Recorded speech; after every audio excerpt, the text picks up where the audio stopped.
Bonjour YouTube, comment ça va?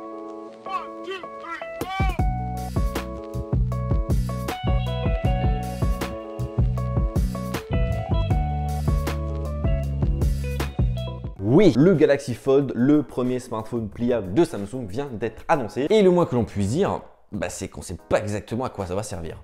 Ouais, on ne sait pas exactement à quoi ça va servir, puisque tout compte fait, Samsung ne nous a pas donné d'usage que le smartphone a donc proposé. Typiquement, Samsung a donc organisé sa conférence de presse le 20 février 2019, et durant la première seconde de la conférence, avant même un bonjour, un bienvenue, un hello, un guten tag, ils ont balancé quoi? Ils ont balancé une vidéo qui annonçait le fameux smartphone. C'était le produit qu'on ne connaissait pas, qui n'avait pas du tout fuité avant. On se disait, bon, ça va arriver en fin de conférence, comme une cerise sur le gâteau, comme une plus-value sur la soupe, ça veut rien dire, mais voilà. Directement, c'est venu en début, déjà on s'est dit, ok, bon, c'est un délire. Et donc, ils nous balancent ça, on a tout le design, et puis basta. Ils viennent, ils en parlent 5 minutes en live, une petite démo, et c'est tout. En 15 minutes, montre en main, ça a été bouclé, alors que de base, c'est le smartphone qui doit définir, pourquoi pas, le futur du smartphone, puisque d'après Samsung, c'est le futur s'ouvre à vous. Déjà, c'est un premier point qui est un peu particulier d'ouvrir une conférence hyper importante, avec le produit qui doit être hyper important, avec une simple petite vidéo. Mais passons. Le smartphone donc, un smartphone pliable, c'est quoi? C'est un smartphone qui de base est normal.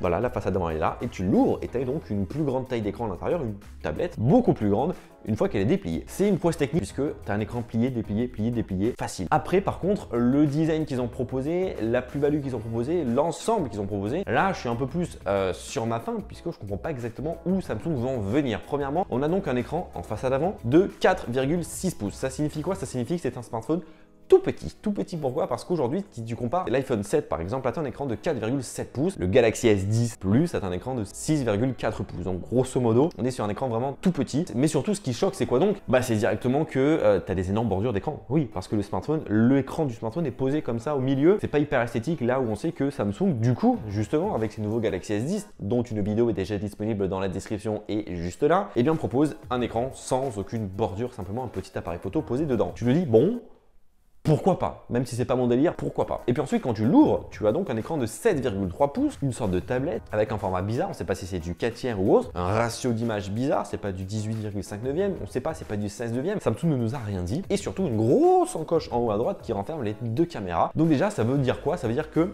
les applications doivent être obligatoirement optimisées pour le Galaxy Fold à l'intérieur comme à l'extérieur, parce que les applications, dès que tu la commences derrière, tu l'ouvres, elle repart à l'intérieur avec la grande version. Deuxièmement, tous les constructeurs, donc les développeurs d'applications, vont devoir se creuser les méninges pour faire des applications uniquement compatibles avec le Galaxy Fold et non pas avec le Galaxy S10. Toutes les applications aujourd'hui qui sont disponibles sur Android ne seront pas compatibles avec le Galaxy Fold, tout du moins avec la partie à l'intérieur, puisqu'il y a cette fameuse encoche et le ratio est tout nouveau et différent, donc on ne sait pas exactement comment ça va se passer. Donc déjà, c'est ça. Deuxième point, le design extérieur du produit en lui-même. On a donc cette façade avant avec ce petit écran au bord arrondi, on a ce côté biseauté qui moi m'avait vraiment pensé au smartphone des années 2010 chez Samsung, très anguleux que j'aime vraiment pas du tout avec cette caméra, ce triple capteur caméra à l'arrière. Quand je l'ai vu déplier dès le départ, je dis ah ouais quand même il a de la gueule, mais quand je l'ai vu plier, je dis ouais non, pas trop de gueule finalement. Donc déjà c'est ça, niveau design extérieur je suis pas fan quand tu déplies un peu plus, parce qu'il faut savoir, niveau épaisseur on n'a aucune information, niveau profondeur, grandeur, largeur, poids, rien du tout. Juste un truc, c'est que quand on remarque, on voit qu'une des parties quand il est déplié a un port USB-C,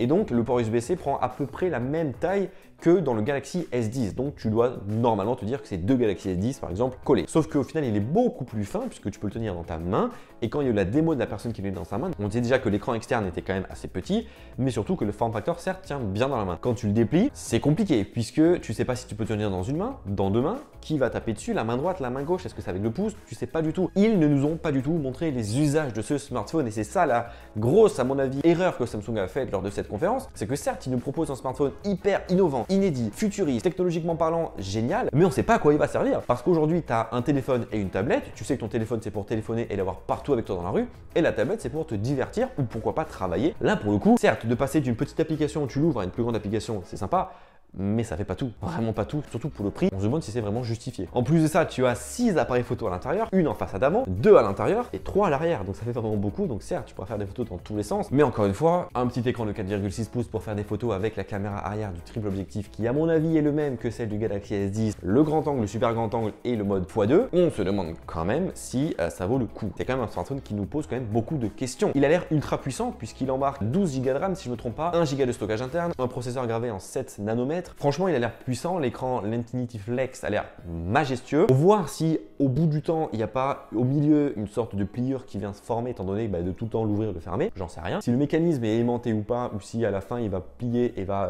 pendre dans lui-même, j'en sais rien. Ce qu'on sait déjà, c'est qu'il va coûter 2000 €. Ouais, ça va être très cher. 1980 $, mais à mon avis, ça fera 2000 €. Et surtout, il sera disponible le 26 avril prochain aux États-Unis. Pas pour la France. Pour la France, on va attendre le mois de mai. On a vraiment le temps d'en voir passer. Heureusement, parce que sinon, les applications ne seraient pas du tout optimisées et on serait un peu perdu sur tout ça. Voilà, je reste un peu sur ma faim sur ce Galaxy Fold. J'en attendais beaucoup. J'ai hâte de voir justement qu'est-ce que Xiaomi et Huawei vont nous proposer concernant leurs smartphones pliables. Ils seront annoncés normalement au MWC de Barcelone qui commence dès ce 24 février prochain. Ça tombe bien, j'y serai du coup si ces smartphones sont annoncés, je pourrai les prendre en main et vous en faire des vidéos. Voilà, j'espère que ce Galaxy Fold sera également à Barcelone, j'en doute très fortement, mais bon, on sait jamais. Dis-moi toi surtout en commentaire qu'est-ce que tu penses de ce Galaxy Fold. On le testera quand il sortira en vidéo, ça c'est clair, net et précis.